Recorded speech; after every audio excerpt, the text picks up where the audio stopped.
अस्सलाम वालेकुम guys, this is Sameer Alvi. Welcome to my channel preparation by Alvi. Guys, आज मैं आपके साथ शेयर करूंगा कि आप अपना आर्मी का इनिशियल टेस्ट किस तरह क्लियर कर सकते हैं। तो वीडियो को स्टार्ट से एंड तक देखिए, और जिन लोगों ने मेरा चैनल सब्सक्राइब नहीं किया वो जल्द से जल्द मेरा चैनल सब्सक्राइब करें ताकि आपको अपकमिंग वीडियोज़ की अपडेट मिलती रहे। तो चलिए चलते हैं वीडियो की तरफ। बिस्मिल्लाहिर्रहमानिर्रहीम। जैसा कि आप सब लोगों को पता है कि PMA 150 लॉन्ग कोर्स की डेट आ चुकी हैं। PMA की रजिस्ट्रेशन जो थी वो स्टार्ट थी 11 अप्रैल से, और लास्ट डेट उसकी कल थी 15 मई से। 15 मई थी 2022। तो जो टेस्ट स्टार्ट हैं वो 18 मई से, यानी कल से स्टार्ट हैं, और 23 जुलाई तक ये टेस्ट चलते रहेंगे। तो सबसे पहले तो मैं आपको पूरा प्रोसेस बताता हूँ कि जब आप रजिस्ट्रेशन करते हैं उसके बाद आपकी स्लिप पे, जब आप स्लिप पे जाते हैं तो वो स्लिप पे लिखा हुआ होता है कि पेंडिंग पेंडिंग आ रही है। तो काफ़ी कैंडिडेट्स परेशान होते हैं कि पेंडिंग क्यों आ रहा है। तो परेशान होने की ज़रूरत नहीं है, वो पेंडिंग इसलिए आता है कि कभी कभी वेबसाइट बिज़ी होती है, और वैसे 2-3 दिनों में अप्रूव्ड हो जाती है आपकी स्लिप। देन उसके बाद आप सेंटर जाते हैं, जो आपने सेंटर लिखा हुआ होता है। फॉर एग्जांपल अगर हम ले लें कराची सेंटर, तो जैसे आप कराची सेंटर जाएंगे, ये फॉर एग्जांपल में मैं कराची सेंटर बोल रहा हूँ, किसी भी सेंटर आप बनवा के सेंटर जाएँ या पिशावर सेंटर जाएँ, जैसे आप जाएंगे तो उधर पे सबसे पहले आपके होंगे डॉक्यूमेंट्स वेरिफिकेशन। डॉक्यूमेंट वेरिफिकेशन में आपकी मैट्रिक की मार्कशीट, मैट्रिक का सर्टिफिकेट, इंटर की मार्कशीट, इंटर का सर्टिफिकेट, और तस्वीरें जो स्लिप पे लगती हैं एहतियातन आप ले जाएं। कभी लगती है कभी नहीं लगती। लास्ट है PMA 149 लॉन्ग कोर्स में तस्वीरें मांगी थी उन्होंने। तो फिर उसके बाद आपको वेटिंग के लिए बिठाया जाता है डॉक्यूमेंट वेरिफिकेशन के बाद।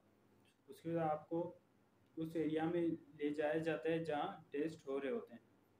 तो उधर आप सबसे पहले लोग PC पे बैठेंगे, देन लॉगिन आईडी करेंगे, अपनी CNIC नंबर डालेंगे, और जो लॉगिन आईडी नंबर होता है वो डालेंगे। तो उसके बाद आपके पास सबसे पहले वर्बल MCQs आएंगे, जो 84 MCQs होते हैं, जिनका टाइम होता है 30 मिनट्स। देन नॉन वर्बल होते हैं, 64 MCQs होते हैं। तो इनमें वर्बल और नॉन वर्बल में आपको सिर्फ टाइम मैनेज का ख्याल रखना है। टाइम का आपको बहुत खास खास ख्याल रखना है। जो आपको वर्बल MCQs नहीं आ रहे उसको आप स्किप कर दें, वो आपके आ जाएंगे साइड पे। तो आप बाद में आपकी साइड पे होंगे। जैसे आप टोटल 84 MCQs कर लें, जो आपने स्किप किए हुए होंगे वो आपके साइड पे आ जाएंगे। तो आप वहाँ पे क्लिक करेंगे तो आप दोबारा उसी MCQs पे आपको ला देगा जहाँ जो आपने स्किप किया था। उसके बाद आपने नॉन वर्बल MCQ तो आधे 64 होते हैं। जो आपको इजी लगे, पहले आप जो आपको आता हो पहले वो आप अटेम्प्ट करें। उसके बाद आप जो आपको मुश्किल लग रहा है, वो जो आपको नहीं आ रहा उसको आप स्किप करें उसको, देन बाद में आप अटेम्प्ट कर लीजिएगा। कोई इतना इशू नहीं होता, लेकिन टाइम का आपने बहुत बहुत ख्याल रखना है। उसके बाद होते हैं एकेडमिक। जब आप वर्बल नॉन वर्बल क्लियर करते हैं उसके बाद आपके पास आते हैं एकेडमिक पोर्शन। जिन लोगों ने वर्बल नॉन वर्बल जो लोग क्लियर नहीं करते उनके पास एकेडमिक पोर्शन नहीं आता। तो इस चीज़ से आप परेशान नहीं हुइएगा। और एकेडमिक में 5 तरह के 5 सब्जेक्ट होते हैं। मैथमेटिक होता है, इंग्लिश होता है, इस्लामियात होती है, और पाक स्टडीज़ होती है, एंड जनरल नॉलेज होती है। जो एकेडमिक के MCQs 50 होते हैं। 50 MCQs होते हैं जो जिनका आपको टाइम दिया हुआ होता है 30 मिनट्स। तो उसमें जनरल नॉलेज होती है, ज़्यादातर इस्लामियात के क्वेश्चंस होते हैं, इंग्लिश के क्वेश्चंस होते हैं, पाक स्टडीज़ के क्वेश्चन होते हैं। जैसे आप एकेडमिक पोर्शन भी क्लियर कर देंगे तो इंशाल्लाह उसके बाद आपकी स्क्रीन पे कॉन्ग्रेचुलेशन लिखा हुआ आ जाता है कि आप इनिशियल टेस्ट क्लियर कर चुके हैं। उसके बाद आप जाते हैं वहाँ पे, जो उसके बाद आप जाएंगे वहाँ पे जो आर्मी वाले टीचर खड़े होते हैं उनको बताएं कि आपने इनिशियल क्लियर कर चुके हैं। तो वो अपने सिस्टम में चेक करेंगे आपके लॉगिन आईडी डाल के कि वाकई ये बंदा सच कह रहा है या झूठ कह रहा है।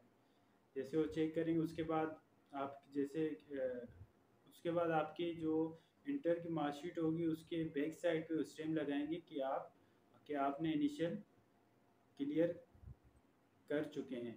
उसके बाद मेडिकल प्रोसेस होता है, वो उसकी आपको डेट देंगे। मेडिकल में कुछ ऐसा नहीं होता, सिर्फ जिस्म के निशानात वगैरह वो लोग चेक करते हैं।